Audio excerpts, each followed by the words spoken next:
Olá, meu nome é Larissa, sou monitora da disciplina de Histologia Veterinária e o tema de hoje é o tecido cartilaginoso. Aqui nesse primeiro exemplo, nós temos a cartilagem hialina, que é o tipo mais comum no organismo, localizado principalmente no trato respiratório, como no nariz, traqueia e brônquios, mas também no esqueleto fetal. A cartilagem hialina ela possui uma matriz extracelular, basófila e homogênea, composta principalmente de colágeno do tipo 2, que é produzido pelas células padrão desse tipo de tecido, que são os condrócitos. Os condrócitos são condroblastos mais maduros, sendo que os condroblastos ficam aqui situados na porção mais periférica da peça de cartilagem e, conforme vão produzindo matriz, ficam aprisionados nessa matriz e passam a ser chamados então de condrócitos.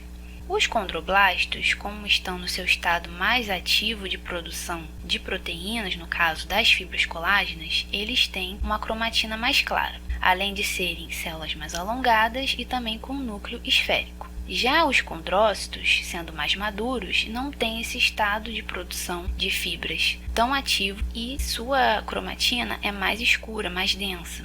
No caso, os condrócitos, quando produzem a matriz, essa matriz recém-sintetizada, ela aparece de forma mais escura, mais arroxeada ao redor das células, que é chamada de matriz territorial. Já a matriz fora, um pouco mais rosada, menos basófila, é a matriz interterritorial, que não é recém-sintetizada, então não tem uma coloração tão forte. Você pode reparar que ao redor dessas células temos um espaço em branco, que é chamado de lacuna. Essa lacuna, na verdade, era o espaço original ocupado pela célula que, através da histotécnica, foi retraída. E aí aparece esse espaço branco que era, na verdade, o espaço original da célula. Você pode reparar também que ao redor dessa peça de cartilagem temos um tecido conjuntivo denso que é chamado de pericôndrio. O pericôndrio, como qualquer tecido conjuntivo, possui células como os fibroblastos, mas também aqui nesse caso, células mesenquimais indiferenciadas que vão se diferenciar em condroblastos, que são essas células mais da borda, e a cartilagem em si tem duas formas de crescimento, que pode ser a aposicional, que é através dessas mesenquimais do pericôndrio, que se diferenciam em condroblastos, e os condroblastos formam matriz, ficam aprisionados nessa matriz, chamando então de condrócitos. E também há o crescimento intersticial, que já é a partir de um condrócito formado, que passa a fazer mitose e dá origem a outros condrócitos, formando aqui então grupos isógenos, que são os grupos isógenos coronários, esses que ficam em grupos de 2, 3 ou 4 condrócitos. E, novamente, ao redor deles, a matriz territorial, que é a recém-sintetizada. Outros tipos de grupos isógenos são os grupos isógenos axiais, que a gente vai ver no disco epifisário e também na fibrocartilagem mais adiante. O pericôndrio ele serve como forma de nutrir a cartilagem, que não possui vascularização direta. Então é a partir desse tecido conjuntivo que essa nutrição atinge a cartilagem através da difusão da matriz e chega até as células. Lembrando que a cartilagem hialina ela possui pericôndrio, com exceção da cartilagem que reveste superfícies articulares, que pela necessidade de não ter atrito nessas regiões não possuem pericôndrio.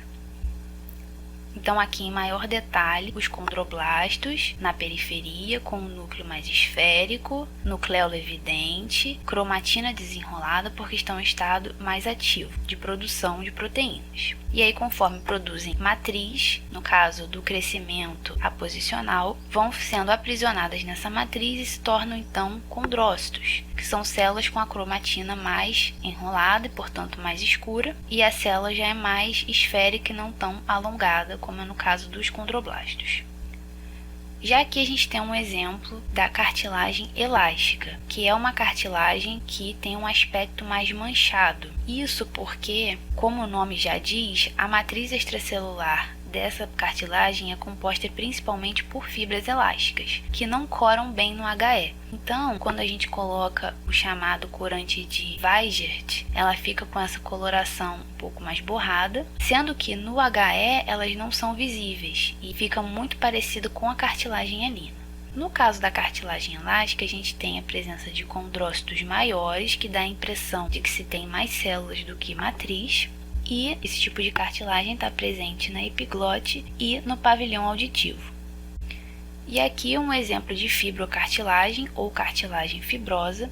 Esse tipo de cartilagem, como o nome já diz, ela tem uma maior quantidade de fibras, no caso aqui de colágeno tipo 1, e por isso essa presença de uma cor mais rosada, ou seja, mais eosinofílica, justamente porque o colágeno tipo 1 ele cora mais em rosa no HE. A cartilagem fibrosa, ela possui condrócitos dispostos em fileiras, então tendo um aspecto mais modelado da matriz, mais organizado, e entre essas fileiras de condrócitos a gente tem as fibras colágenas. Esse tipo de cartilagem é presente nos discos intervertebrais, tendões, ligamentos e meniscos, ou seja, em locais onde exerce uma maior tração. Então são bastante resistentes justamente pela presença do colágeno do tipo 1 e não possuem pericôndrio, diferentemente da cartilagem hialina e da cartilagem elástica, que apresentam sim pericôndrio.